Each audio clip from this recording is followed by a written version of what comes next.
Buenos días, ¿cómo están? Mi nombre es Sofía Noguera y el día de hoy voy a exponer para el tema de física un concepto de termodinámica y energía térmica que se denomina el calor latente. En la imagen pues pueden ver algunas de las fórmulas relacionadas, sin embargo pues ya voy a expandir un poco en el término para poder entender las mismas y ver sobre qué trata el concepto.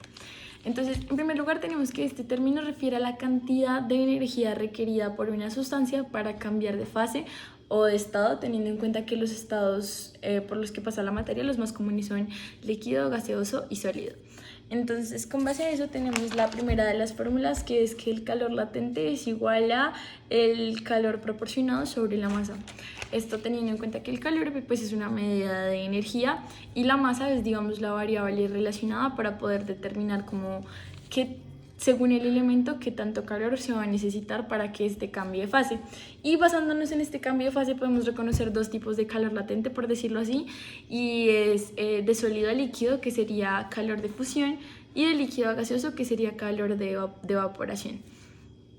En estos métodos, pues en ambos se da energía en forma de calor, pero una confusión que se genera muy seguido es que creen que hay un cambio de temperatura a nivel de percepción o de tacto, y realmente no es así. Realmente el cambio de temperatura se percibe estrictamente en el cambio de fase, pues diferenciando de esta manera el calor sensible del calor latente, porque el calor sensible sí es aquel en el cual mediante el cambio de energía podemos sentir una variación en la temperatura del elemento a la hora de tocarlo, determinando como frío o calor.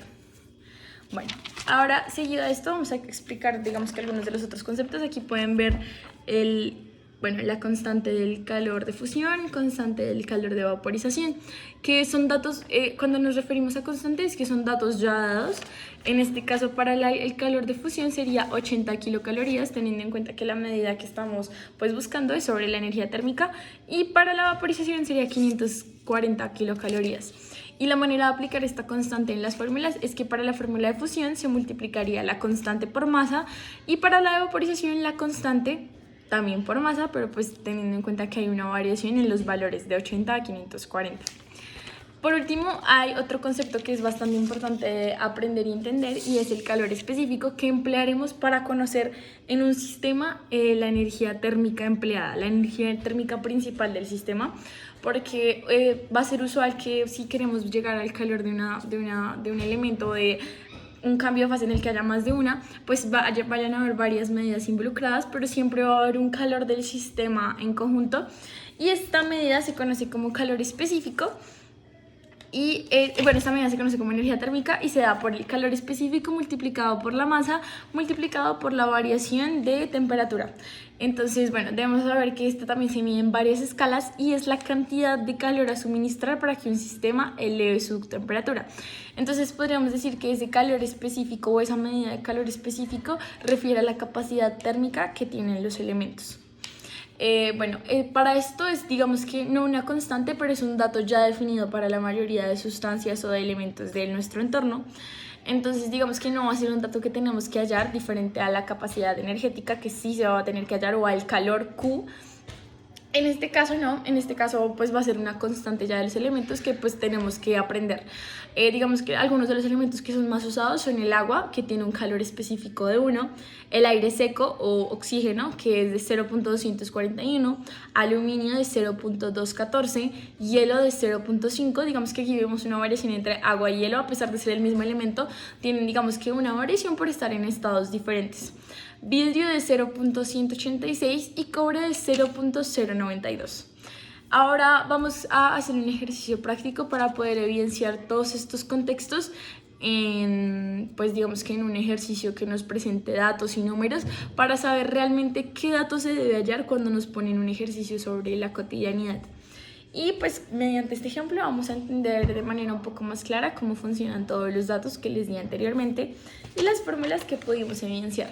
Sin embargo, antes quiero que en la imagen que voy a poner a continuación reconozcan cómo se da esa variación de estado a estado, porque no podemos partir de un hielo y automáticamente convertirlo en vapor de agua. No, tiene una escala que pues la pueden evidenciar en este, digamos que en este plano de manera un poco más clara. Y para todos los elementos, de nuevo, para todos es igual, porque también aquí se ve, pues, digamos que involucrado el punto de fusión, punto de ebullición y punto de evaporación, que es en qué medida de calor o en qué temperatura, ya sea en Celsius, Fahrenheit o Kelvin, en qué punto pasa el hielo a convertirse en un líquido y ese líquido a convertirse en vapor de agua. Entonces creo que mediante el análisis de pues, la imagen que les dejo es un poco más claro entender cómo funciona ese calor latente y digamos para el ejemplo del agua, que es el más común, cómo se da esa variación de calor.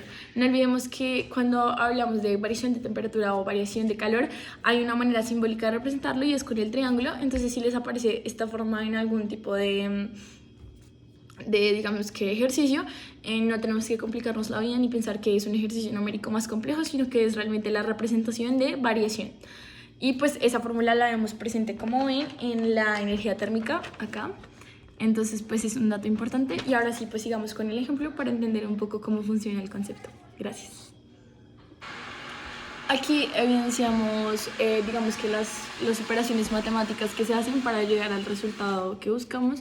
Entonces, para el calor número 1, como sería 80 por 1, siendo 80 la constante del calor de fusión y 1 pues la masa la masa, que en este caso es 1 kilocaloría. Todo en este ejercicio se hace mediante kilocalorías porque el ejercicio se plantea de tal forma y las constantes, como vimos anteriormente, también están en dicha medida. Sin embargo, si el sistema se encontrara en calorías y requiriéramos pasarlo a kilocalorías, pues tendremos que hacer una conversión para que todos los datos estén dados bajo las mismas reglas. Para el calor número 2 sería multiplicar, el calor número 2 se refiere a la energía térmica del sistema y vemos que se multiplica 1 por 1 por 100 menos 0. ¿Esto qué quiere decir? Bueno, el primer 1 que vemos ahí refiere al calor específico, porque como les dije anteriormente, para el líquido pues es 1. Luego se multiplica por otro 1, que sería la masa. Digamos que en este ejercicio las medidas han sido algo fáciles porque tenemos como masa el valor de 1. Sin embargo, aplica de la misma forma si fuesen decimales o números más grandes. Y esto se multiplica con la resta de 100 menos 0, que equivale a la variación de temperatura. Porque como les dije anteriormente cuando habíamos visto la gráfica, en ella se evidencia que el paso de sólido hasta gaseoso se da de 0 a 100 grados Celsius. Por tanto, la variación de temperatura se da de la mayor temperatura menos la menor temperatura. Entonces, pues esta multiplicación nos daría un valor de 100. Y por último, el calor número 3, que es el calor de vaporización. Digamos que numeramos este como 3 porque sería la última fase. Se da por 540 multiplicado por 1. Y de esta forma ya tendríamos los valores a sumar, que serían calor es igual a 80 más 100 más 540, y tendríamos como resultado a nuestra pregunta problema que la cantidad de calor empleada en el sistema expresada en kilocalorías sería 720. Bueno, mediante este ejercicio digamos que podemos hacer un poco práctico alguno de los conceptos. En primer lugar, el de la energía térmica, porque no olvidemos que la temperatura y pues el cambio de estado se relaciona directamente con el movimiento de las partículas. ¿Qué quiere decir esto? Que cuando el agua está en estado sólido o está en forma de hielo, el movimiento de las partículas es muy poco, casi imperceptible, y por eso es que todas se mantienen juntas y digamos que se mantienen con las cualidades que conocemos de los sólidos, como lo es la dureza, entre otras. Conforme el calor aumenta, o la energía calórica, porque recordemos que así la expresemos en kilocalorías, calorías o cualquier otro sistema, sigue siendo un tipo de energía.